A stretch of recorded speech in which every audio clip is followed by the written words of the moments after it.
السلام علیکم استاد محترم، میرا سوال یہ ہے کہ 12 ربیع الاول کے دن کی جو ہے دینی اہمیت کیا ہے؟ یہ ذرا بتائیے کیا کہا ہے انہوں نے؟ 12 ربیع الاول کے دن کی دینی اہمیت کیا ہے جی؟ 12 ربیع الاول کے دن کے بارے میں تو ابھی یہ بحث ہی فیصل نہیں ہوئی کہ کس چیز کا دن ہے، اس پر بڑی بحث ہوتی رہتی ہے۔ باقی عام لوگوں کی رائے یہ ہے کہ وہ رسالت مآب صلی اللہ علیہ وسلم کی ولادت کا دن ہے، تو اس لحاظ سے ظاہر ہے ہم سب کے لیے ایک مسرت کا دن ہے، اللہ کا شکر ادا کرنے کا دن ہے۔ پیغمبر کی ذات میں جو سب سے بڑی نعمت ملتی ہے وہ اللہ کی ہدایت ہے، اس وجہ سے اس پر انسان کو شکر گزاری کے جذبات کا اظہار کرنا چاہیے۔ لیکن خود اس دن کے بارے میں ایک عام روایت ہے، زیادہ تر محققین اس کو قبول نہیں کرتے۔ قاضی سلمان منصور پوری نے رحمۃ اللہ عالمین میں تحقیق کر کے اپنا موقف بیان کیا ہے کہ 9 ربیع الاول کی تاریخ بنتی ہے، اسی طرح کی دوسری آراء بھی۔ عامر صاحب، آپ کے علم میں ہے 12 ربیع الاول ابھی گزرا ہے، کہا جاتا ہے رسالت مآب صلی اللہ علیہ وسلم کی دنیا میں آمد کی تاریخ یہی تھی۔ کچھ چیزیں ہیں جن کے بارے میں ایک عام مسلمان جس وقت خاص طور پہ یہ دن آتا ہے، یہ موقع آتا ہے، تو بہت سننے کو ملتی ہیں۔ ویسے تو یہ کتابوں میں لکھی ہوئی ہیں، لیکن میں چاہتا ہوں کہ وہ تصورات جو بالعموم سوسائٹی میں آج کل بہت رائج ہیں، شائع و زائع ہیں، ان میں ایک ایک پر آپ کی میں رائے لوں۔ قرآن و سنت کی روشنی میں آپ کیسے دیکھتے ہیں ان مسائل کو؟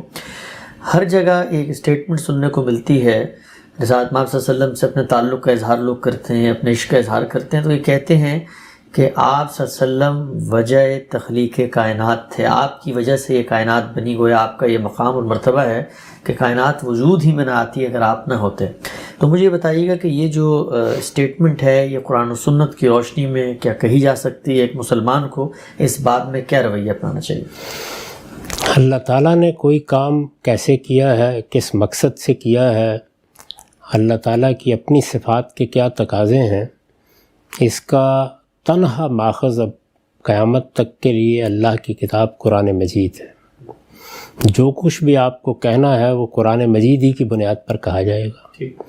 اگر کسی روایت میں کوئی بات آتی ہے تو یہ ضروری ہے کہ اس کو بھی قرآن ہی کی روشنی میں دیکھا جائے۔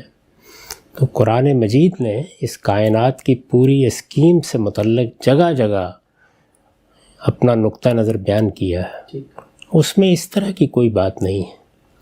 میں نے جو قدیم چیزیں دیکھی ہیں ان میں انجیل برنباس میں یہ تعبیر اختیار کی گئی ہے۔ میرا احساس یہ ہے کہ جس طرح ابن اللہ کی یا اللہ کے بیٹوں کی تعبیر تھی، اور بائبل میں ہم اس کو دیکھتے ہیں یا اناجیل میں دیکھتے ہیں کہ لوگوں نے اصل مفہوم سے ہٹ کر غلط سمجھ لیا، کچھ ایسا ہی معاملہ اس بات کے ساتھ بھی ہوا ہے۔ اگر آپ غور کر کے دیکھیں تو اللہ تعالیٰ نے یہ دنیا بنائی، ظاہر ہے کہ اس میں بہت سے مقاصد پیش نظر ہیں۔ اس دنیا کا ایک دن خاتمہ ہونا ہے، اس کی جگہ ایک ابدی زندگی اس کے نتیجے میں پیدا ہونی ہے اور ایک نئی دنیا وجود میں آنی ہے۔ اس میں کیا مقاصد پیش نظر ہیں ان کا کوئی شخص بھی احاطہ نہیں کر سکتا۔ یہ موجودہ دنیا میں اللہ کی یہ اسکیم رہی کہ اس نے آدم علیہ السلام کے زمانے سے ہدایت کا سلسلہ شروع کیا۔ یہ ہدایت کا سلسلہ رسالت مآب صلی اللہ علیہ وسلم پر ختم ہوا ہے۔ تو گویا یہ دنیا جس مقصد کے لیے بھی بنائی گئی، اس میں اللہ تعالیٰ نے اپنے منشا کو واضح کرنے کے لیے پیغمبروں کا سلسلہ جاری کیا۔ وہ اپنے منتہا اور مقصد کے لحاظ سے بڑھتے بڑھتے وہیں پہنچا کہ جب آخری نبوت آ گئی۔ تو میرا احساس یہ ہے کہ یہی بات کسی تعبیر میں ہو سکتا ہے کہ قدیم صحیفوں میں آئی ہو جو ہمارے ہاں یہ صورت اختیار کر گئی ہے۔ تو اس طرح کے سب معاملات میں اللہ کی کتاب ہی کی طرف رجوع کرنا چاہیے۔ اس میں یہ بتا دیا گیا ہے کہ یہ موت و حیات کا کارخانہ تو اس لیے بنایا گیا ہے کہ خلق الموت والحیات لیبلوکم ایکم احسن عملا، کہ اللہ تعالیٰ یہ دیکھنا چاہتے ہیں کہ تم میں سے کون اچھا عمل کرتا ہے۔ یہ پورا عالم وجود میں آیا ہے، اس سے بھی یہ معلوم ہوتا ہے کہ کوئی ایسی اسکیم پیش نظر ہے جو حیات ابدی میں تبدیل ہو جائے گی۔ تو قرآن میں ایسا کوئی اشارہ نہیں ہے۔ اسی طرح جو اناجیل اس وقت ہیں یا تورات ہمارے پاس ہے، اس میں بھی اس طرح کی کوئی بات نہیں ہے۔ اور یہ بات اگر آپ غور کر کے دیکھیں تو علمی اور عقلی لحاظ سے بھی بالکل بے معنی لگتی ہے۔ یعنی اللہ تعالیٰ کے پیغمبر کی حیثیت سے ہر شخصیت کا بڑا مرتبہ ہے، رسالت مآب صلی اللہ علیہ وسلم کو بھی بڑی فضیلت حاصل ہے۔ عالم کس مقصد کے لیے بنا ہے اور یہ دنیا کس مقصد کے لیے وجود میں آئی ہے، اس میں اگر ایسی کوئی چیز ہوتی تو اللہ تعالیٰ خود اس کو بیان فرماتے اور پھر یہ بھی بتاتے کہ کسی ایک شخصیت کے لیے یہ عالم بنانے کا کیا منشا پیش نظر ہے۔ تو اس طرح کی کوئی چیز کہیں بھی بیان نہیں ہوئی، اور وہ چیزیں کہ جو مستند نہیں ہیں، جو اللہ کی کتاب میں بیان نہیں ہوئیں، یا اللہ کی کتاب میں جو مقاصد بیان کیے جاتے ہیں ان کے مطابق نہیں ہیں، یا قدیم صحیفوں میں ان کے کوئی آثار نہیں ملتے، ان کو محض دائیں بائیں کی روایات کی بنیاد پر قبول نہیں کرنا چاہیے۔ اگلی چیز ایک اور جو عام طور پہ سننے میں آتی ہے، خصوصاً اس ماہ کے دوران رسالت مآب صلی اللہ علیہ وسلم کے حوالے سے جو لوگ اپنے جذبات کا اظہار کرتے ہیں، اس میں کہا جاتا ہے کہ جتنے انبیاء تھے، آپ نے میزان میں پورا اس پر مضمون بھی باب لکھا ہے، ہم نے اس کو پڑھا بھی ہے، لیکن میں چاہتا ہوں ایک عام آدمی کو خلاصہ بھی سامنے آ جائے۔ اس کو لوگ کہتے ہیں کہ سارے نبی تیرے در کے سوالی، یعنی انبیاء جتنے بھی تھے وہ آپ ہی کے در پر، یعنی گویا آپ ہی کی تکمیل کے لیے آ رہے تھے، اور سب پر آپ کو یہ فضیلت حاصل ہے، اور اسی کو ہماری شاعری میں، ہماری نعتوں میں، ہماری قوالیوں میں، ہمارے روزمرہ کے جو انٹریکشن ہے اس میں رسول اللہ صلی اللہ علیہ وسلم کی اسی حیثیت کو بیان کیا جاتا ہے۔ تو قرآن کی روشنی میں کیا یہ بات بھی کہی جا سکتی ہے کہ رسالت مآب صلی اللہ علیہ وسلم تمام انبیاء سے افضل تھے؟ قرآن مجید اس سے بالکل مختلف بات کہتا ہے۔ وہ یہ کہتا ہے کہ یہ فضیلت کی بحثیں بالعموم امتوں کے مابین مناقشات کا باعث بن جاتی ہیں، چنانچہ اچھی طرح سمجھ لو کہ ہم نے ہر پیغمبر کو کسی نہ کسی پہلو سے دوسرے پر فضیلت دی ہے، بلکہ آگے مثالیں دے کے بتایا ہے کہ موسیٰ علیہ السلام کو ہم نے یہ فضیلت دی کہ براہ راست ان کے ساتھ کلام کیا گیا، یہ کسی اور کو فضیلت حاصل نہیں ہوئی۔ سیدنا مسیح علیہ السلام کے کچھ خصوصی معاملات ہیں، وہ بن باپ کے پیدا ہوئے، ان کو غیر معمولی معجزات دیے گئے، روح القدس گویا خدمت میں کھڑے ہیں کہ جو کچھ وہ کر رہے ہیں فوری طور پر اس کے نتائج سامنے لے آئے جائیں۔ تو یہ کچھ مثالیں دے کے قرآن مجید نے یہ بتایا کہ ہر پیغمبر کے ساتھ ہمارا معاملہ رہا ہے۔ رسالت مآب صلی اللہ علیہ وسلم نے متعدد موقعوں پر اس کی نفی کی۔ میں نے وہ ساری روایتیں اپنی کتاب میزان میں نبی کی فضیلت کے باب میں اکٹھی کر دی ہیں، جن میں آپ نے توجہ دلائی کہ اس طرح کی باتیں نہ کہا کرو، اور پھر یہ بتایا کہ 6 چیزیں ہیں جن میں مجھے دوسرے پیغمبروں پر فضیلت حاصل ہے۔ ان میں خاص طور پر یہ ہے کہ مجھ پر نبوت ختم کی گئی ہے، اور اب قیامت تک کے لیے سب انسانوں کے لیے میں ہی اللہ کا رسول ہوں۔ تو اس سے یہ تصور دیا گیا ہے کہ اللہ تعالیٰ نے سب پیغمبروں کے ساتھ الگ الگ معاملہ کیا ہے، ہر ایک کو کسی نہ کسی پہلو سے کوئی فضیلت حاصل ہے۔ رسالت مآب صلی اللہ علیہ وسلم کو بھی بعض غیر معمولی فضیلتیں حاصل ہیں۔ صحیح تصور یہ ہے، لیکن امتوں کے اندر یہ خرابی پیدا ہو جاتی ہے۔ ہم مسلمانوں کو تو یہ تعلیم دی گئی تھی کہ رسول یا نبی ہونے کی حیثیت سے ہم کسی نبی یا کسی رسول کے معاملے میں کوئی تفریق نہیں کریں گے۔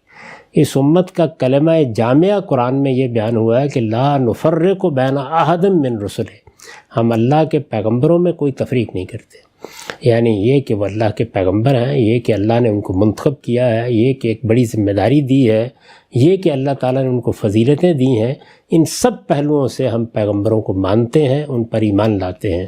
اور سب پیغمبروں کے ساتھ ہمارے معاملے کی نوعیت بھی یہ ہے کہ ان کی تعلیمات، ان کی دعوت اسلام ہی تھی، انہی کا دین ہے جن کو لے کر رسالت مآب صلی اللہ علیہ وسلم نے ہمارے لیے اس کی تصویف فرمائی۔ قرآن مجید جگہ جگہ خود رسول اللہ صلی اللہ علیہ وسلم کو یہ کہتا ہے کہ یہ میرے پیغمبر ہیں، نام لیتا ہے ان کا، اور پھر کہتا ہے فَبِہُدَاهُمْ اقْتَدِیٰ، ان پیغمبروں کی جو ہدایت تھی آپ کو بھی اسی کی پیروی کرنی ہے۔ تو یہ سب چیزیں قرآن میں بیان ہوئی ہیں، لیکن نہ ہم اللہ کی کتاب قرآن کو پڑھتے ہیں، نہ اس سے صحیح تصورات اخذ کرتے ہیں۔ دین کے معاملے میں بھی ہم نے یہ شہرت دے رکھی ہوئی ہے کہ یہ اسلام 14 صدی پہلے آیا۔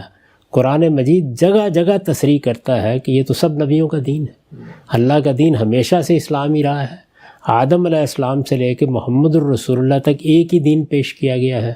تو ان تصورات کی بھی اصلاح ہونی چاہیے، اور جس جگہ اللہ کی کتاب نے ہمیں کھڑا کیا ہے وہیں کھڑا ہونا چاہیے۔ تاہم یہ ایک مشکل چیز ہوتی ہے۔ اللہ کی کتابیں آتی بھی اسی لیے ہیں، اور میں کئی مرتبہ توجہ دلا چکا ہوں کہ کتاب اللہ کے نزول کا مقصد یہ بتایا گیا ہے لِیَحْکُمَ بَیْنَ النَّاسِ فِی مَا اخْتَلَفُوا فِیہ، دین کے معاملے میں اختلافات کا فیصلہ کر دے۔ ہمارا معاملہ یہ ہے کہ ہم اللہ کی کتاب کی تصریحات کے بجائے اپنے اپنے ذوق کی روایتیں منتخب کر لیتے ہیں، تو ان سب کو خدا کی کتاب کے سامنے پیش کیجئے۔ اس سے جو تصور بنتا ہے وہ یہ ہے جو میں نے آپ کے سامنے رکھ دیا ہے، اور اگر اس کو مزید تفصیل سے دیکھنا ہو تو میری کتاب میزان میں نبی کی فضیلت کا باب پڑھ لیجئے۔ ٹھیک، ہم سب آگے بڑھتے ہیں۔ ایک اور نقطہ نظر جو عام طور پہ گردش کرتا ہے وہ یہ کہ رسول اللہ صلی اللہ علیہ وسلم سے ہماری نسبت اور تعلق اور محبت اگر ہو اور ہم ان کا واسطہ دے کر اللہ سے کوئی چیز مانگیں، تو بعض روایتوں کا حوالہ بھی دیا جاتا ہے کہ رسول اللہ صلی اللہ علیہ وسلم نے خود کہا کہ تم بھی اللہ سے مانگو، میں بھی مانگوں گا تو اللہ تعالیٰ عنایت کریں گے، اور اسی طریقے سے اللہ دیتا ہے میں بانٹتا ہوں۔ تو یہ جو تصور ہے کہ بھر دے جھولی میری یا محمد، یہ اس کی کوئی دین میں قرآن مجید میں کوئی تائید ہوتی ہے کہ اگر ہم اللہ کے رسول کی سفارش یا ان کے ذریعے سے اللہ سے کوئی چیز مانگیں تو اس میں زیادہ امکان ہے ملنے؟ یہ سب توہمات ہیں، اللہ کے پیغمبر نے ان سے نکالا اور ہمیں صحیح بات بتائی کہ اللہ ہی سے مانگو، اللہ ہی کی بارگاہ میں اپنے آپ کو پیش کرو۔ اللہ کی بارگاہ میں کسی کے واسطے دینے کی کوئی ضرورت نہیں ہے۔ اللہ کی بارگاہ میں تو جا کے حمد و ثنا کے بعد اپنی ندامت، اپنا تضرع، اپنی عاجزی پیش کرنے کی ضرورت ہوتی ہے، اور بارگاہ خداوندی سے آپ رحمت کی توقع کرتے ہیں، ہاتھ اٹھاتے ہیں، دعائیں کرتے ہیں، اور یہ طریقہ ہی پیغمبروں کا سکھایا ہوا طریقہ ہے۔ خود رسالت مآب صلی اللہ علیہ وسلم نے یہی طریقہ سکھایا۔ جو بات قرآن میں کہی گئی وہ یہ تھی کہ رسول اللہ صلی اللہ علیہ وسلم کے سامنے اگر تم جاتے ہو تو جا کے ان سے درخواست کرو اس بات کی کہ تم اگر توبہ کر رہے ہو، تم مغفرت چاہ رہے ہو، تم نے اپنے آپ کو خدا کے سامنے ڈال دیا ہے، تو وہ بھی اللہ سے درخواست کریں کہ تمہیں معاف کر دیا جائے۔ یہ بات تھی، اور یہ بات اپنی جگہ بالکل ٹھیک ہے، اس لیے کہ آج بھی آپ کسی بزرگ سے بھی بعض اوقات کہتے ہیں، اپنے کسی بڑے سے بھی کہتے ہیں، کسی استاد سے بھی کہتے ہیں کہ آپ بھی میرے لیے مغفرت کی دعا کیجئے یا معافی کی درخواست کیجئے۔ تو اللہ کے حضور میں درخواست کرنے میں کوئی معنی نہیں ہے، وہ میں کروں، آپ کریں، کوئی خدا کا پیغمبر کرے، اگر کوئی ہمارا بزرگ کرے، درخواست کرنی ہے۔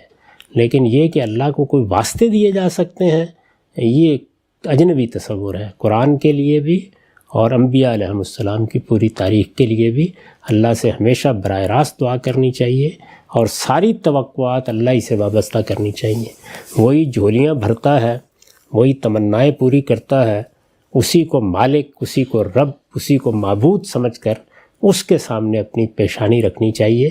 اور ہمیں مصیبتوں اور تکلیفوں میں یہ تعلیم دی گئی ہے کہ استعینوا بالصبر والصلاۃ، صبر اور استقامت کے ساتھ صحیح بات پر کھڑے رہو، اور نماز پڑھ کے اللہ سے دعائیں کرو۔ تو دعائیں اللہ سے براہ راست دعائیں جس طرح کے پیغمبروں نے سکھائی ہیں۔ قرآن مجید میں پیغمبروں کی دعائیں بیان ہوئی ہیں، حدیثوں میں رسالت مآب صلی اللہ علیہ وسلم کی دعائیں بیان ہوئی ہیں، سب دعائیں براہ راست اللہ تعالیٰ سے ہیں۔ دعا کا ادب وہی ہے جو سورہ فاتحہ میں سکھایا گیا ہے۔ اللہ کی حمد و ثنا کیجئے، اللہ کے ساتھ اپنے تعلق کو بیان کیجئے۔ وہ تعلق کیا ہے؟ بہت عمدہ تعلیم ہے جو ہر نماز میں دی جاتی ہے۔ الحمدللہ رب العالمین الرحمن الرحیم مالک یوم الدین، یہ گویا اللہ تعالیٰ کی حمد، ثنا اور اللہ کی بادشاہی کا اقرار ہے، اور اس کے بعد اپنے تعلق کا اظہار ہے۔ ایاک نعبد و ایاک نستعین، یہ کریں، اس کے بعد جو مانگنا ہے مانگیں۔ اس میں ہم اللہ سے صراط مستقیم یا سیدھی راہ کی ہدایت مانگتے ہیں۔ ہم عاجز بندے ہیں، اور بھی بہت سی چیزیں مانگنے کی ہیں، تو وہ اس طرح سے ان آداب کے ساتھ مانگنی چاہیے۔ اللہ تعالیٰ نے یہ طریقہ نہ قرآن میں بتایا ہے، نہ رسول اللہ صلی اللہ علیہ وسلم نے یہ طریقہ ہمیں اپنی زندگی میں اپنے نمونے سے یا اپنی دعاؤں میں بتایا ہے۔ تو اللہ کے بتائے ہوئے طریقے ہی پر اللہ تعالیٰ کے سب معاملات کرنے چاہیے۔ اللہ تعالیٰ کے معاملے میں کسی قیاس یا اجتہاد کی گنجائش نہیں ہوتی۔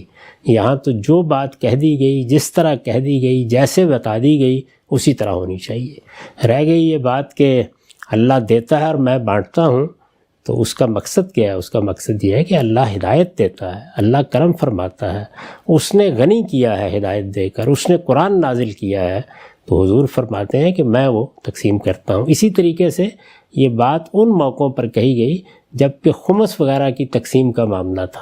یعنی رسالت مآب صلی اللہ علیہ وسلم کے زمانے ہی میں مسلمانوں کو بہت مال و دولت حاصل ہوا، تو اس میں بھی آپ نے گویا یہ بتایا کہ یہ میرا معاملہ نہیں ہے کہ تم مجھ سے کچھ توقع رکھتے ہو، یہ خدا کی عنایت ہے جو ہم پر ہو رہی ہے، اور بہت سی غنیمتیں آ رہی ہیں، میں تو صرف اللہ کے بتائے ہوئے طریقے کے مطابق تقسیم کر دیتا ہوں. میرا معاملہ یہی ہے کہ میں تمہیں جو کچھ اللہ کہتا ہے اس کے مطابق دے دوں. اس سے یہ مطلب نکال لینا کہ اب ہم نے بیٹے رسالت مآب صلی اللہ علیہ وسلم سے مانگنے ہیں اور ہم نے آرزوئیں اپنی پیش کرنی ہیں اور اپنی تمنائیں سامنے رکھنی ہیں، وہ سب اللہ ہی سے رکھی جائیں گی. یہی توحید ہے، ایاک نعبد و ایاک نستعین. ٹھیک ہے جان صاحب، ایک اور چیز جو زیر بحث رہتی ہے ان دنوں وہ یہ کہ رسالت مآب صلی اللہ علیہ وسلم کا مرتبہ ہم بیان کرتے ہوئے کہتے ہیں کہ وہ انسان نہیں تھے، وہ تو ایک نور تھے، وہ ہم اپنے آپ سے کیسے ان کو ملا سکتے ہیں؟ تو ایک عام آدمی اس سوال کا جواب اللہ کی کتاب میں اگر جا کے دریافت کرنا چاہے کہ رسالت مآب صلی اللہ علیہ وسلم نور تھے یا بشر تھے، تو ہمیں کیا رہنمائی ملتی ہے اس حوالے سے؟ قرآن مجید میں جگہ جگہ یہ بتایا گیا ہے کہ ہم نے جب بھی کسی قوم کی طرف پیغمبر بھیجے ہیں تو انسانوں کی طرف انسان بھیجے ہیں، فرشتوں کی طرف فرشتے بھیجے ہیں، اور اسی طریقے سے جنوں کی طرف جن بھیجے ہیں. یعنی اگر کسی قوم کی طرف کوئی پیغامبری کرنی ہے تو اسی کے ذریعے سے کی جائے گی. تو اللہ تعالیٰ نے تو جگہ جگہ یہ بات بتائی، اور پھر رسالت مآب صلی اللہ علیہ وسلم سے یہ کہا کہ کل انما انا بشر مثلکم یوحی الیہ، یعنی میں تمہاری طرح ایک انسان ہوں. یہ تمہاری طرح کا مطلب مرتبے میں تمہاری طرح نہیں ہے، بلکہ بشریت کے لحاظ سے. یعنی جیسے ہم انسان ہیں، رسالت مآب صلی اللہ علیہ وسلم بھی انسان تھے. انسانوں میں سے یہ شرف بخشا گیا بہت سے لوگوں کو کہ انہیں اللہ نے نبوت دی. موسیٰ علیہ السلام بھی انسان تھے، مسیح علیہ السلام بھی انسان تھے. ساری لڑائی یہی ہے. مسیح علیہ السلام کو جب مسیحیوں نے اللہ کا بیٹا بنا دیا تو قرآن نے اس کی تردید کی اور یہ کہا کہ وہ اللہ کے ایک بندے ہیں، اس کے سوا کچھ نہیں ہے. تو اللہ کے بندوں ہی کی حیثیت سے پیغمبروں کو پیش کیا گیا ہے. باقی رہ گئی یہ بات کہ ہماری طرح، تو ہم تو سب ایک دوسرے کی طرح نہیں ہیں. کسی کو کوئی فضیلتیں حاصل ہیں، کسی کو کوئی صلاحیتیں حاصل ہیں، کسی کو اللہ تعالیٰ نے ایسی چیزیں دی ہیں کہ جو دوسروں کے لیے بہت قابل رشک ہو جاتی ہیں. یہ سب خصائص ہیں، اوصاف ہیں، لیکن ہم سب انسان ہیں. تو رسالت مآب صلی اللہ علیہ وسلم بھی انسانوں کے لیے باعث شرف ہوئے. آپ انسانیت کا کہ گل سرسبد ہیں. تو آپ انسان کی حیثیت سے پیغمبر بنائے گئے، اور آپ کا اصل شرف یہ ہے کہ اللہ نے آپ کو پیغمبر بنایا، خاتم النبیین بنایا، رحمت للعالمین بنایا، اور اب قیامت تک کے لیے آپ ہی دین کا ماخذ ہیں. یہ باتیں ہیں جو اللہ تعالیٰ کی کتاب میں آپ کے لیے بیان کی گئی. ٹھیک. اچھا، ایک اور چیز ہم سب کہا یہ جاتا ہے کہ رسالت مآب صلی اللہ علیہ وسلم دنیا سے تو رخصت ہو گئے، لیکن اس طرح عام لوگ رخصت ہوتے ہیں، ان کا معاملہ تو یہ نہیں ہو سکتا وہ پیغمبر تھے، آخری پیغمبر تھے، ان کا مرتبہ مقام تو گویا وہ ابھی بھی اپنی قبر میں حیات ہیں اور وہ ہمیں دیکھ رہے ہیں، اور ہم اگر ان کی مجلس سجاتے ہیں، ان کی محفل اور ان کا ذکر کرتے ہیں تو گویا غائبانہ طور پہ اس میں شریک بھی ہو جاتے ہیں، ایک طریقے سے حاضر و ناظر بھی ہو گئے اور اپنی قبر میں زندہ بھی ہیں. تو اس بارے میں قرآن کی کوئی رہنمائی ہے؟ قرآن مجید نے اس میں بھی سادگی سے وہ ساری چیزیں بیان کر دی ہیں. یعنی وہ بتا رہا ہے کہ اس دنیا سے رخصت ہونے کے بعد ایسا نہیں ہے کہ تم مٹی میں مل جاتے ہو. سبھی انسان ایک درجے میں زندہ ہیں. شہداء کے بارے میں یہی کہا ہے. فرعون کے بارے میں یہ کہا ہے کہ صبح و شام اس کے سامنے اس کا ٹھکانہ پیش کیا جاتا ہے. تو سب زندہ ہی ہیں، لیکن زندگی کی نوعیت مختلف ہے. یعنی وہ زندگی جو ہمیں اس دنیا میں حاصل ہے وہ اور طرح کی ہے، وہ زندگی جو شہداء کو، صالحین کو حاصل ہے وہ اور طرح کی ہے، جو خدا کے دشمنوں کو حاصل ہے وہ بالکل اور طرح کی ہے. تو اللہ تعالیٰ نے سب کو بیان کر دیا ہے. ایسا نہیں ہے کہ مرنے کے بعد، یہ تو اسلام کا بنیادی مقدمہ ہے. یہ جسم مٹی میں مل جاتا ہے، اس کے ساتھ جو بھی ہوتا ہے وہ ہم جانتے ہیں، لیکن انسان کی اصل شخصیت تو اسی طرح رکھی جاتی ہے. اور قرآن مجید سے جو تصویر سامنے آتی ہے وہ یہ ہے کہ وہ لوگ کہ جو اپنی زندگی اللہ کے لیے لگا دیتے ہیں اور سبقت کی زندگی بسر کرتے ہیں، وہ اللہ کے ہاں رزق پاتے ہیں، ان پر اللہ کی نعمتیں ہوتی ہیں. اور ان کے بارے میں توجہ دلائی ہے کہ ان کو مردہ مت سمجھو، بل احیاء ولکن لا تشعرون. تو ظاہر ہے کہ جب یہ شہداء کے بارے میں کہا ہے تو بدرجہ اتم پیغمبروں کے بارے میں بھی ماننا چاہیے. تاہم وہ زندگی نہیں ہے جس کا ہم تصور کرتے ہیں. وہ اللہ کے ہاں ان شخصیات کی حقیقی زندگی ہے، اور اس زندگی میں کیا معاملات ان کے ساتھ ہو رہے ہیں اس کا بس ایک اجمالی سا تصور ہمیں قرآن میں دے دیا گیا ہے۔ ٹھیک ہے، ہم سب آخری پہلو جو ضمن میں عام طور پہ زیر بحث رہتا ہے کہ رسول اللہ صلی اللہ علیہ وسلم کو علم غیب حاصل تھا، یعنی تمام کائنات کے علوم، ان کے جو مخفی راز ہیں وہ اللہ تعالیٰ نے آپ کے سپرد کر دیے تھے۔ تو رسول اللہ صلی اللہ علیہ وسلم کا جو علم ہے عام طور پہ ربیع الاول میں زیر بحث رہتا ہے کہ ان کے علم کی فضیلت اور نوعیت یہ تھی، تو قرآن مجید اس حوالے سے بھی کوئی رہنمائی کرتا ہے؟ بہت واضح طور پر یہ بتاتا ہے کہ وہ علم آپ کو دیا گیا جس علم کے ذریعے سے آپ نے اللہ کی ہدایت ہم تک پہنچانی تھی۔ وہ علم قرآن مجید کے ذریعے سے دیا گیا، وہ اللہ تعالیٰ نے قرآن کے علاوہ بھی آپ کو دیا، وہ بصیرت عطا فرمائی کہ آپ اجتہادی معاملات میں ہماری تربیت کریں، ہمیں اطلاق کر کے دکھائیں، اور اس طرح وہ چیزیں جن کو انسان خود نہیں سمجھ سکتا تھا وہ سب کی سب وحی کے ذریعے سے بتا دی گئیں۔ اللہ کے پیغمبر یہ علم لے کر آئے تھے، یعنی باقی علوم کا اس سے کیا تعلق ہے؟ یہ بات قرآن نے جگہ جگہ واضح کر دی ہے۔ ہدایت کا علم، اللہ تعالیٰ کی طرف سے رہنمائی کا علم، اس کا آخری منبع آپ ہی کی ذات والا صفات ہے۔ اب قیامت تک اللہ تعالیٰ نے کیا چاہا ہے، اس کے مرضیات کیا ہیں، وہ ہم سے کن چیزوں کا تقاضا کرتا ہے، اس کو جاننے کا واحد ذریعہ رسالت مآب صلی اللہ علیہ وسلم کی ذات والا صفات ہے۔ یہ علم ہے جو آپ کو دے کر بھیجا گیا ہے، یہ علم ہمیں آپ سے لینا ہے، اور یہی علم ہے کہ جس کی وجہ سے آپ اللہ کے آخری پیغمبر ہیں، اور اللہ کی یہ خاص رحمت ہے پوری دنیا پر کہ اس نے اپنی ہدایت آپ کے ذریعے سے ہم کو دی ہے۔ باقی علوم فنون کا اس سے کوئی تعلق نہیں، اس میں تو خود رسالت مآب صلی اللہ علیہ وسلم نے، مسلم کی روایت ہے، یہ فرمایا کہ انتم عالم بامور دنیاکم، تم اپنے دنیا کے معاملات کو مجھ سے بہتر جانتے ہو۔ ٹھیک، ہاں سر، آخری پہلو یہ واضح فرما دیجیے گا کہ کہا ہی جاتا ہے کہ مجرم ہوں جہاں پر کا محشر میں بچا لینا۔ رسول اللہ صلی اللہ علیہ وسلم سے جو ہم آخرت کے حوالے سے اپنی کوئی اورینٹیشن بناتے ہیں تو وہ ایک مسلمان کی حیثیت سے یہ ہے کہ چلیں کچھ ہم نے گناہ کر بھی دیے، کچھ ہم سے غلطیاں ہو بھی گئیں، لیکن رسول اللہ کا سہارا قیامت کے دن ہمارے لیے باہر کیف رہے گا، اور وہ ہماری شفاعت کریں گے، ہمیں جہنم سے بچا لیں گے۔ تو کیا قرآن مجید اس تصور کو بھی کوئی بیان کرتا ہے کہ رسول اللہ مسلمانوں کو آخرت میں بچا لیں گے؟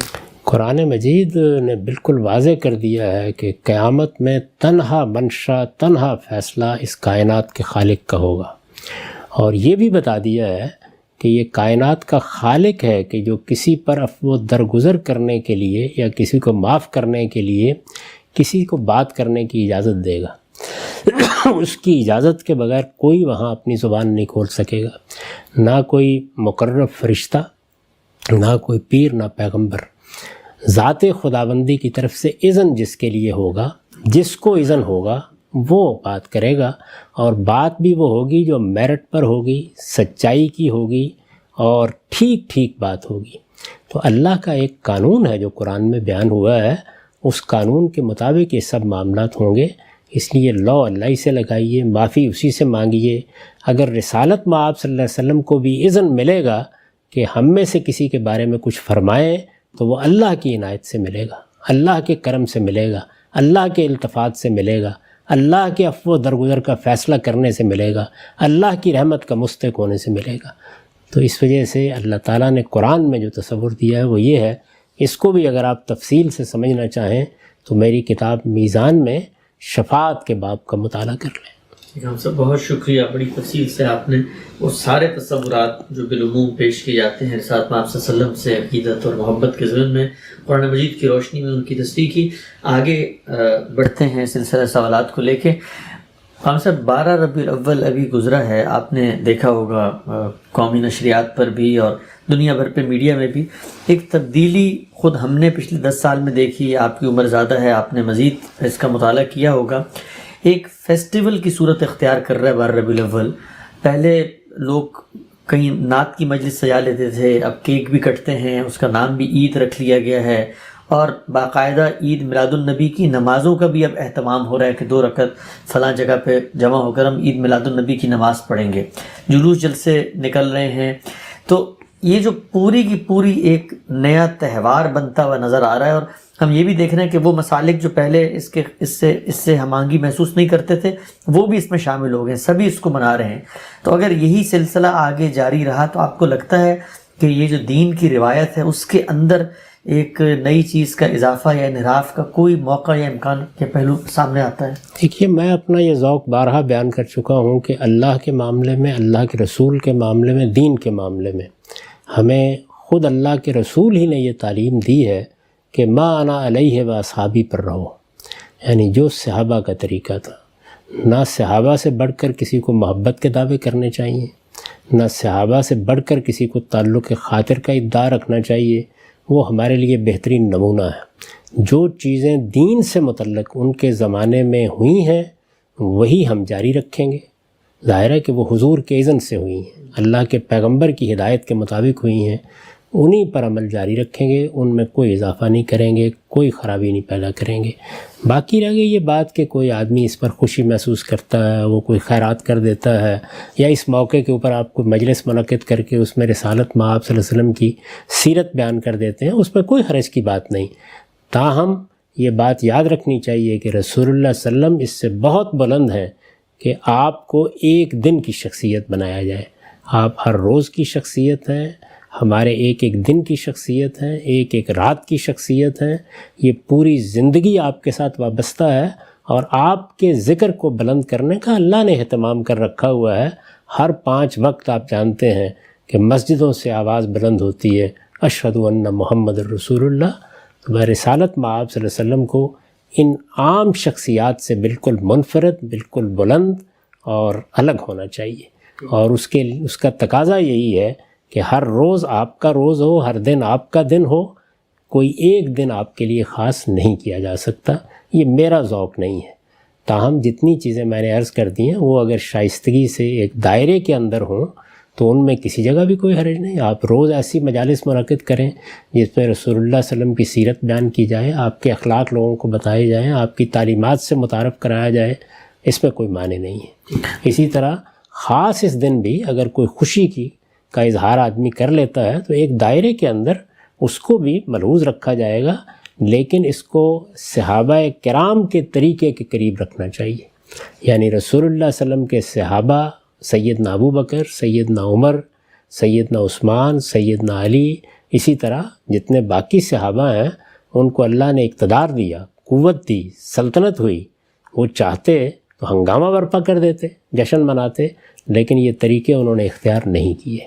تو ہمارے ہاں جو دین میں تہوار مقرر کیے گئے ہیں دینی لحاظ سے، یعنی دنیوی اعتبار سے اب 10 تہوار مقرر کر لیں، اس میں کوئی اعتراض نہیں۔ دین میں جو تہوار مقرر کیے گئے ہیں وہ 2 ہی ہیں، ایک عید الفطر اور ایک عید الاضحیٰ۔ یہ کس نے مقرر کیے ہیں؟ یہ رسالت مآب صلی اللہ علیہ وسلم نے مقرر کیے ہیں۔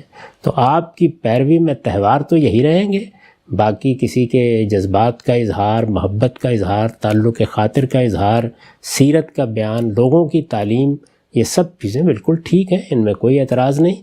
اس سے آگے بڑھ کر کوئی ایسا کام نہیں کرنا چاہیے جو صحابہ کرام کے طریقے سے ہمیں ہٹا دے، کیونکہ اللہ کے رسول کی تعلیم یہی ہے کہ اپنے دین کو ٹھیک اس جگہ پر قائم رکھو، ما انا علیہ و اصحابی، جس پر میں نے اور میرے صحابہ نے زندگی بسر کی ہے۔ اجرم صاحب، لیکن عید میلاد النبی کی کوئی نماز ادا کرتا ہے اور کہتا ہے کہ فلاں جگہ فلاں وقت میں ہم 2 رکعت نماز پڑھیں گے عید میلاد النبی کی، تو پھر دینی شرعی لحاظ سے اس کا کیا حکم؟ یہ بالکل بدعت ہوگی، اس کے قریب بھی نہیں جانا چاہیے، اور رسول اللہ نے فرمایا ہے کہ میرے دین میں جس نے بھی کوئی نئی بات ایجاد کی وہ سر تسر گمراہی ہے، اور کل ضلالت فی النار، اس کا انجام جہنم ہے۔ تو اس لیے ایسی چیزوں سے بچنا چاہیے۔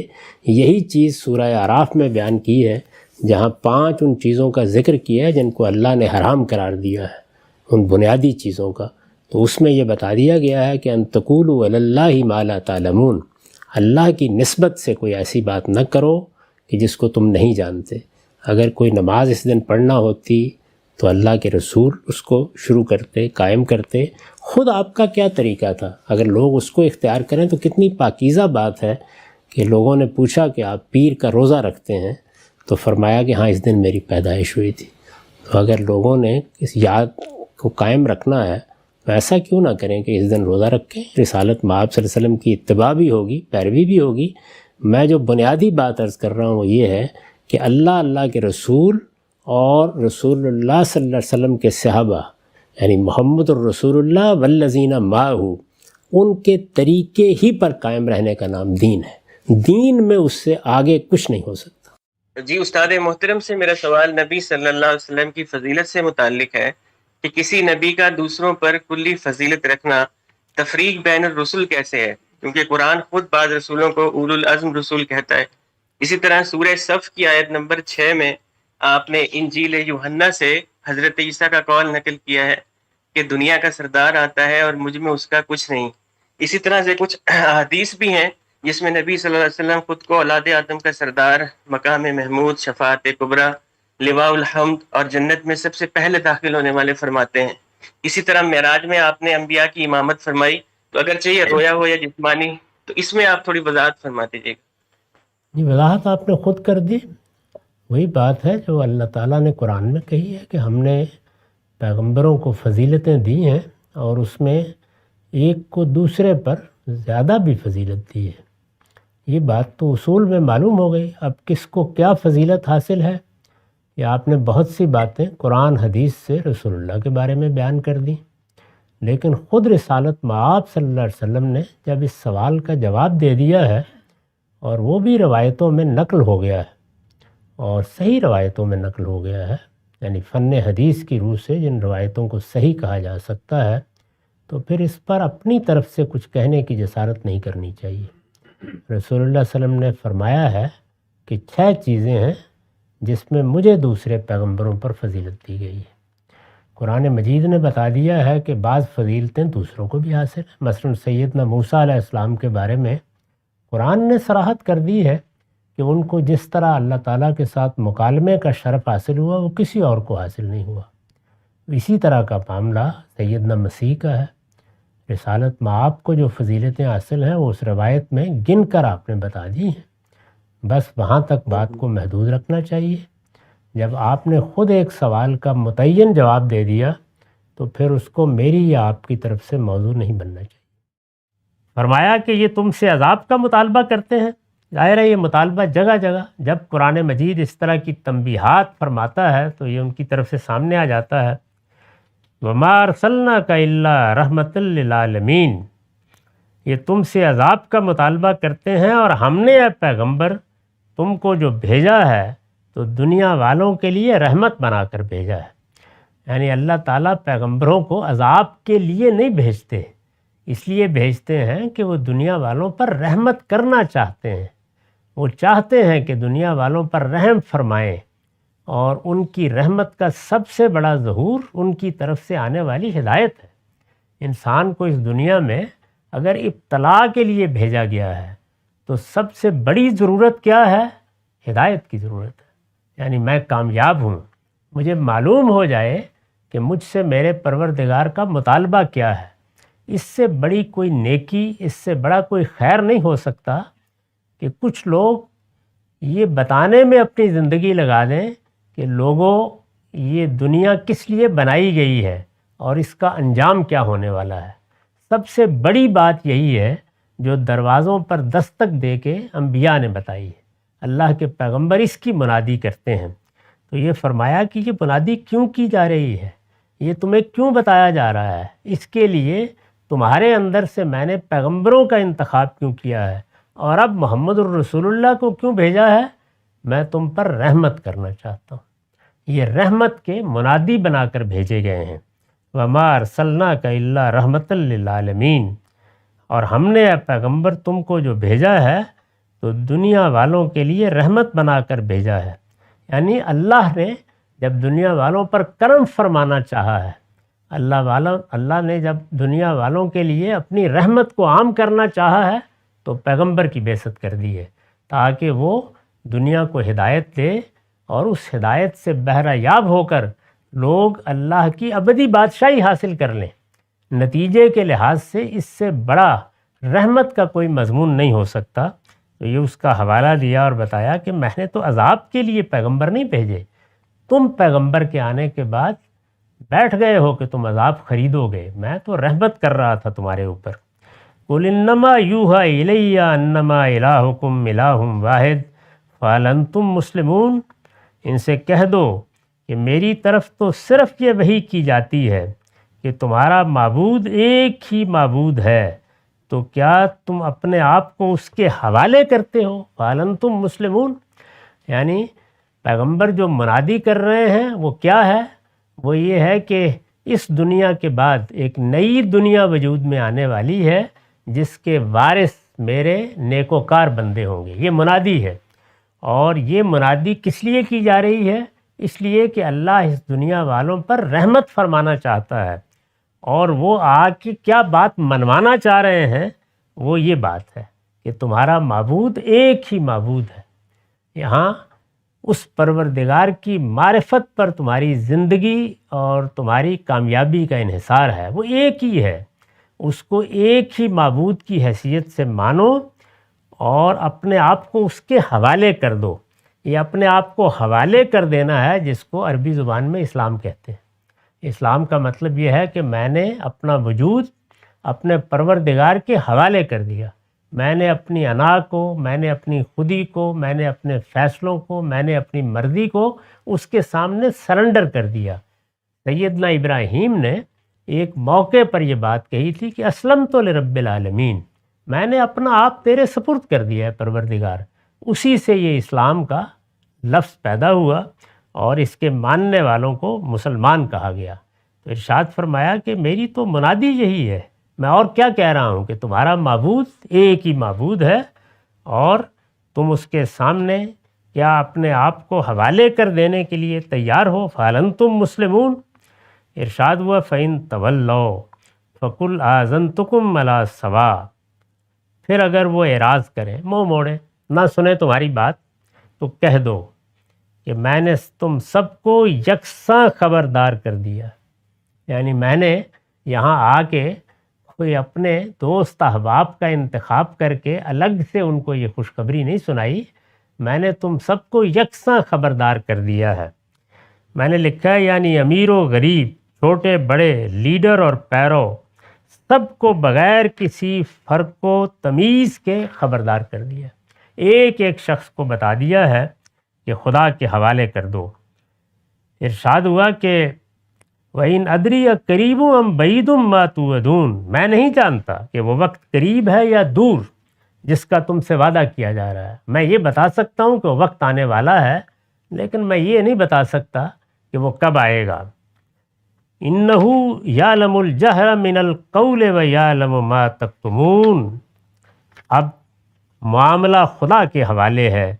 بے شک وہی جانتا ہے اس کو بھی جو سامنے کہہ رہے ہو اور اس کو بھی جسے تم چھپاتے ہو. یعنی سب چیزیں اسی کو معلوم ہے. حاشیہ ہے، مطلب یہ ہے کہ تم جو مطالبہ مجھ سے کر رہے ہو اس کو بھی جانتا ہے اور اس کو بھی جو اس مطالبے کی تہ میں چھپا ہوا ہے. یعنی وہ ظاہر و باطن سے واقف ہے، اس پر سب کچھ واضح ہے. اس لیے وہی اپنے قانون اور اپنی حکمت کے مطابق فیصلہ کرے گا کہ تمہارے ساتھ اب کیا کرنا ہے. ارشاد ہوا وَيَعْلَمُ مَا تَكْتُمُونَ. جانتا ہے اس کو بھی جو تم چھپاتے ہو. وَإِنْ أَدْرِي لَعَلَّهُ فِتْنَةٌ لَكُمْ وَمَتَاعٌ إِلَىٰ حِينٍ. اور مجھے نہیں معلوم، شاید یہ فرصت تمہارے لیے ایک آزمائش اور ایک خاص وقت تک فائدہ اٹھا لینے کی مہلت. مجھے تو یہ بھی نہیں معلوم کہ آخری فیصلہ کب صادر ہونا ہے. یہ ایک مہلت ہے. جتنا وقت تمہیں مل رہا ہے یہ فائدہ اٹھانے کا وقت ہے. تم چاہو تو اس سے فائدہ اٹھا لو. جیسے ہی بات یہاں پر پہنچی تو فرمایا قال رب احکم بالحق وربنا الرحمن المستعان علی ما تصفون. پیغمبر نے دعا کی کہ میرے پروردگار حق کے ساتھ فیصلہ کر دے، اور فرمایا ہمارا پروردگار رحمان ہی ہے جس سے ہم ان باتوں کے مقابلے میں مدد مانگتے ہیں جو تم بیان کرتے ہو. یعنی جیسے ہی سورہ خاتمے کے قریب پہنچی ہے تو آخری آیت میں پیغمبر کی زبان پر ایک دعا جاری کر دی. پیغمبر نے دعا کی کہ پروردگار اب حق کے ساتھ فیصلہ کر دے. اس سے صاف واضح ہے کہ معاملات اب خاتمے کو پہنچ رہے ہیں. ہجرت اور برات کا موقع قریب آ رہا ہے اور پیغمبر بھی گویا دست پہ دعا ہو گئے ہیں. میں نے لکھا ہے سورہ کے آخر میں یہ پیغمبر صلی اللہ علیہ وسلم کی دعا بھی ہے اور ہجرت و برات کے اس مرحلے میں اپنے منکرین کو وداع بھی، گویا الوداعی کلمات ہیں. اس کے بعد ظاہر ہے کہ صرف فیصلے ہی کا انتظار باقی رہ جاتا ہے. اس جگہ کے بعد پھر وہ فیصلہ صادر ہوتا ہے جس کے بعد پھر زمین سے قومیں مٹا دی گئی ہیں. ربیع الاول عرب ایک مبارک مہینہ ہے۔ اس مہینے میں وہ ہستی دنیا میں تشریف لائی جسے پروردگار عالم نے قیامت تک کے لیے اپنی آخری حجت اور روئے زمین پر اپنی حتمی ہدایت دے کر مبعوث فرمایا۔ رسول اللہ صلی اللہ علیہ وسلم نے جہاں دین پہنچانے کی یہ ذمہ داری بے کم و کاست ادا کی، وہاں اپنی سیرت و کردار سے رہتی دنیا تک ایک بے مثل نمونہ حیات بھی تاریخ کے سپرد کیا۔ یہ مہینہ اگر آپ سے تعلق کی یاد تازہ کرنے، آپ کی سیرت و سوانح کو جاننے، آپ سے محبت کے جذبات کو بڑھانے کا سبب بنے تو یقیناً ایک نعمت سے کم نہیں ہے، لیکن انسان بالعموم حقیقت سے ہٹ کر نظریات اپناتا ہے اور اپنے تعلق کے اظہار میں اعتدال کو چھوڑ کر افراط و تفریط کا شکار ہو جاتا ہے۔ انسانوں کے جن امراض کا علاج سرور عالم نے خود دین کی ہدایت کے ذریعے کیا، ان میں ایک بڑا مرض یہی افراط و تفریط ہے۔ لہٰذا ربیع الاول وہ بہترین وقت ہے کہ جب رسول اللہ صلی اللہ علیہ وسلم سے متعلق بعض قائم شدہ تصورات کو خود آپ کے دیے ہوئے دین کی روشنی میں تازہ کر لیا جائے۔ مقصد یہ ہے کہ آپ کی ذات اقدس سے محبت و عقیدت کا تعلق اسی ہدایت کے مطابق استوار ہو جو قرآن و سنت اور آپ کے اسوہ حسنہ میں موجود اور مطلوب ہے۔ وہ چند رائج تصورات یہ ہیں۔ پہلی غلط فہمی، یہ کائنات اللہ تعالیٰ نے رسول اللہ صلی اللہ علیہ وسلم کے لیے بنائی تھی۔ ایسی کوئی بات دین اسلام کے کسی ماخذ میں موجود نہیں ہے۔ اس کے بالکل برخلاف قرآن ہمیں یہ بتاتا ہے کہ اس کائنات میں انسان کی تخلیق کا مقصد اس کے عمل کا امتحان ہے۔ ارشاد ہوا ہے، بہت بزرگ، بہت فیض رساں ہے وہ پروردگار جس کے ہاتھ میں عالم کی بادشاہی ہے اور وہ ہر چیز پر قدرت رکھتا ہے، وہی جس نے موت و زندگی کو پیدا کیا تاکہ تم کو آزمائے کہ تم میں سے کون بہتر عمل کرنے والا ہے۔ سورہ ملک۔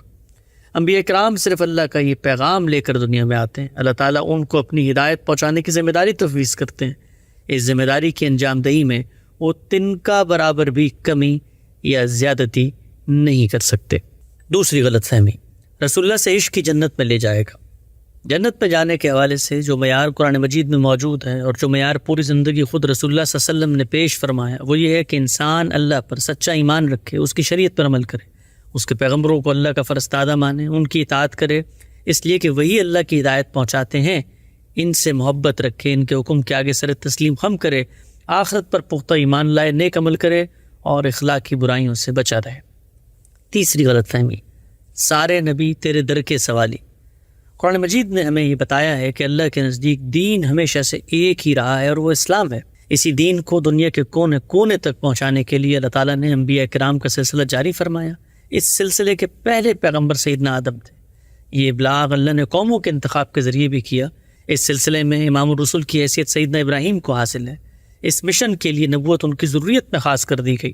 رسول اللہ صلی اللہ علیہ وسلم انہی کے بیٹے سیدنا اسماعیل کی قوم میں مبعوث کیے گئے، لہٰذا آپ صلی اللہ علیہ وسلم ان بے شمار پیغمبروں میں سے دین اسلام کے آخری رسول ہیں۔ تمام انبیاء کی ہدایت عالمی، آفاقی اور اصل اسلامی کی تھی۔ قرآن مجید انبیاء میں سے کسی ایک کی مطلق فضیلت کے تصور کی نفی کرتا ہے، چنانچہ اس نے اہل ایمان کی صفت بیان فرمائی ہے۔ ان کا اقرار ہے کہ ہم اللہ کے پیغمبروں میں سے کسی کے درمیان کوئی فرق نہیں کرتے، اور انہوں نے کہہ دیا کہ ہم نے سنا اور سر اطاعت جھکا دیا۔ البقرہ۔ چوتھی غلط فہمی، بھر دو جھولی میری یا محمد۔ قرآن مجید ہمیں یہ بتاتا ہے کہ انسانوں کے لیے رزق اور مال و اولاد کے فیصلے اللہ کرتا ہے۔ طوفانوں، زلزلوں اور آفات سے لے کر بارش برسانے تک کے تمام امور اللہ کے اذن پر منحصر ہیں۔ گویا تمام کائنات کے نان تنہا اللہ رب العزت کے ہاتھ میں ہے۔ ان معاملات میں نہ کوئی اس کا ہمسر ہے، نہ شریک و سہیم۔ لہٰذا سیدنا آدم سے لے کر محمد رسول اللہ صلی اللہ علیہ وسلم تک سب اسی کے بندے ہیں، اس کے محتاج ہیں اور اسی کی عنایت کے طلبگار ہیں۔ وہ اسی کی منشا کو پورا کرنے کے لیے جیتے رہے اور اسی کی رحمت کی امید میں دنیا سے رخصت ہوئے۔ ارشاد ہوا ہے، تم اعلان کرو اے پیغمبر، حقیقت یہ ہے کہ اللہ یکتا ہے، اللہ سب کا سہارا ہے، وہ نہ باپ ہے، نہ بیٹا، نہ اس کا کوئی ہمسر ہے۔ سورۃ الاخلاص۔ پانچویں غلط فہمی، حاضر و ناظر۔ رسول اللہ صلی اللہ علیہ وسلم ایک انسان تھے، انسان کی حیثیت میں پیغمبر منتخب ہوئے اور اپنا مشن پورا کر کے انسانوں ہی کی طرح دنیا سے رخصت ہو گئے۔ قرآن مجید نے یہ بتایا ہے کہ خدا کے نیک بندے جب دنیا سے رخصت ہوتے ہیں تو ان پر عنایتوں کا آغاز کر دیا جاتا ہے۔ وہ عنایتیں کیسی ہوتی ہیں؟ انسانی عقل اس کا شعور نہیں رکھتی۔ کیا وہ دنیا کے معاملات کا اب بھی جائزہ لے رہے ہیں؟ ہمیں یہاں دیکھتے ہیں، اپنے ذکر کی مجالس میں شریک ہوتے ہیں۔